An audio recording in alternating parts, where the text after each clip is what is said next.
Parmi les nouvelles disciplines qui feront leur entrée en 2024, le breakdance, avec la France représentée par un Auvergnat peut-être?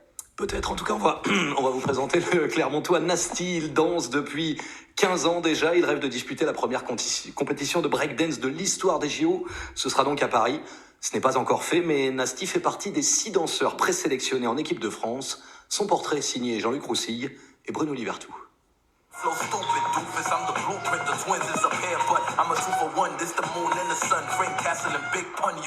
Dans la galerie commerciale de ses débuts, Nasty enchaîne les performances.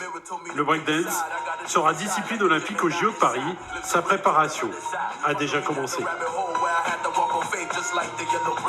C'est magique, c'est comme un rêve en fait de gosse, parce que je pense que comme un peu tout le monde dans la discipline, on n'aurait jamais imaginé que le break soit aux JO un jour ou l'autre. C'est un nouvel objectif, c'est magnifique, c'est historique en fait. Le quartier Galaxy à l'ouest de Clermont-Ferrand, c'est au pied de ces tours que tout a commencé pour Nathanaël. La passion de la danse entre copains.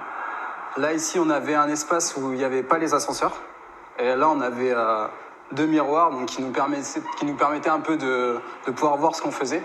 Donc ils ont été cachés par la suite par des autocollants.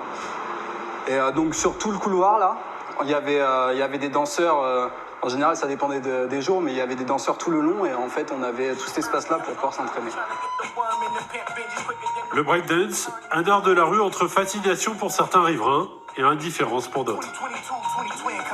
Ils dansent très très bien, ils font des performances vraiment qu'on n'a jamais vues en fait. Ils assument. Bien gainé, parfait. Au niveau on explose bien. Voilà, souffle bien. Hop, respire en même temps. Super. Allez. Pour préparer les Jeux, Nasty s'entraîne 1 semaine sur 2 à l'INSEP. À Clermont, il multiplie les séances d'entraînement physique pour travailler le gainage. Le cardio, l'endurance musculaire, la force, forcément, tout ce qui est gainage, la stabilité. En fait, c'est des gymnastes. C'est des gymnastes, mais qui dansent en plus. Voilà, ça. Donc il y a pas mal de choses à bosser. La France fait partie des grands favoris des JO avec les États-Unis ou les Pays-Bas. À Manchester au mois de novembre, c'est d'ailleurs le numéro 1 français Danny Dan qui s'est imposé. Nasty a lui échoué en qualification. Il y a beaucoup de nations qui sont très importantes dans la hiérarchie, mais on va dire que la France fait partie des meilleures nations, je pense, notamment en termes de nombre de danseurs haut niveau. Il y a un changement musical, il faut le tenir. Après le freeze là. Faut enchaîner jusqu'à ce qu'il y ait le changement musical. 1, 2, 3. Professeur de break, Nasty est aussi membre du collectif Supreme Legacy créé il y a 10 ans à Clermont. Des artistes qui deviennent des athlètes.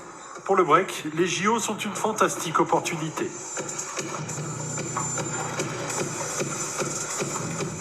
Ça va nous permettre de toucher un public qu'on n'a pas forcément.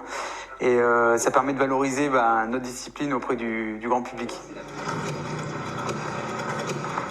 Depuis déjà plusieurs années, c'est en train de se développer, que ce soit le milieu de la compétition ou même le milieu de la création.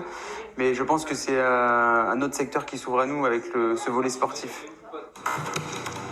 Se produire en spectacle en rêvant de l'incroyable coup de projecteur des Jeux Olympiques de Paris en 2024.